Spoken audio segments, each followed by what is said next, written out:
See, all I can taste when I drink this is freedom.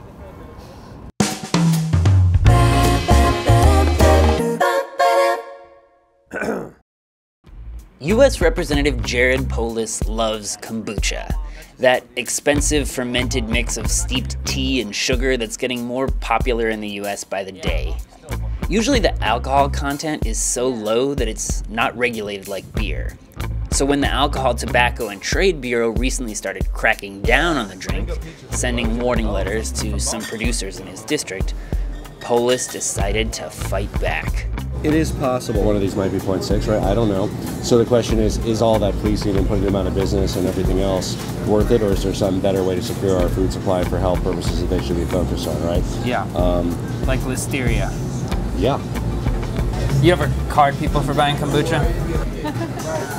That's the right answer.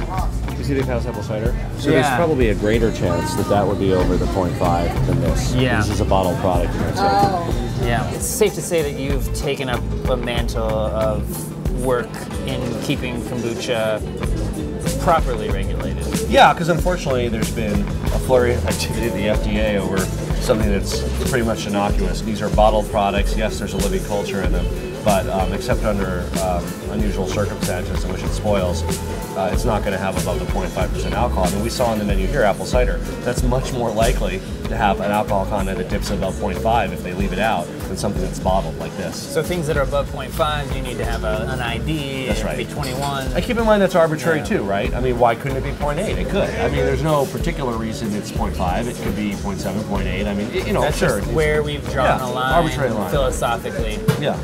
Yeah, because you could drink a huge volume of something that's 0.04. Well, even that wouldn't do anything, but... Well, I mean, you're going to have an enormous number of... I mean, you can't... How much liquids can you drink without... yeah, it's a good question. Yeah. Let's put that to the test. Number one, here we go. Right. I don't drink a lot of kombucha, but I'm a competitive guy, so here we go. All right, let's head out. In a time of unprecedented disarray for the modern federal government, Polis is sticking to his mission. At 0.5% alcohol, you'd have to drink about 8 bottles to be the equivalent of 1 beer. So it raises interesting questions about the role of government in food safety, why we let corporations sell some foods to young people that we know cause diabetes and heart disease, but we get super strict over the tiniest amount of alcohol.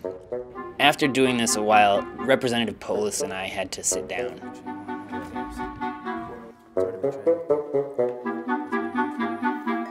This sort of, I'm not a political philosopher, but it feels a little bit like something that would appeal to a conservative ideology. Get big government out of my food. I think so. I think it appeals to people across ideology. I mean, of course, there's a role for the federal government in food safety, right? Preventing tainted product, dangerous product.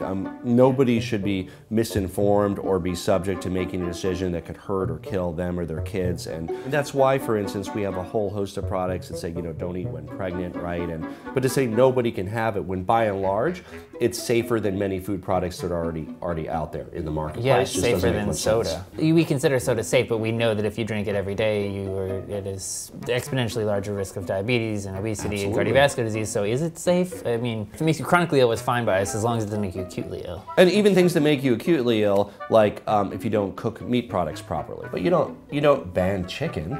You just try to inform people the best you can, and labeling requirements are another to say cook your chicken, wash your hands. Cook your chicken. I mean, I'm gonna have to give this whole lecture to the people at this shop in Williamsburg where I buy the kombucha. Yeah, curious about that. It's like an independent shop and they actually card you for the kombucha? It is Whole Foods. Whole Foods cards you? This is the kind that I buy where they card me in Williamsburg. It's interesting. Every single time. It must be a store policy, like... Well, you look so young, I'd card you for anything, Where's your parents, young man? I get that a lot. I'm actually 74.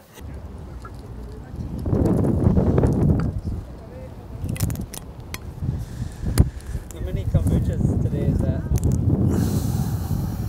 I don't have a problem.